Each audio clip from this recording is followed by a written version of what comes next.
हम कंचन झा सब गोटे के प्रणाम करे छी और आइ अपने सबके एकटा होली के गीत सुनाबे जा रहल छी। आशा करे छी जे गीत अपने सबके नीक लागत। जय मिथिला, जय मैथिली, सुनू ई गीत। होली कनक भवन में खेलथि सीता राम। होली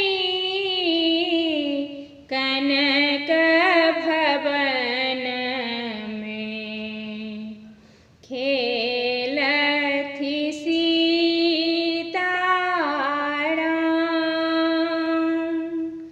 रामचंद्र के हाथ कनक पिचकारी। रामचंद्र के हाथ कनक पिचकारी। सीता के हाथ अबीर। होली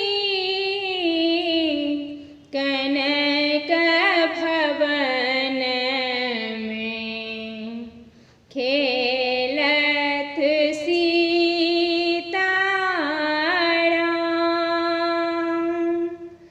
राम।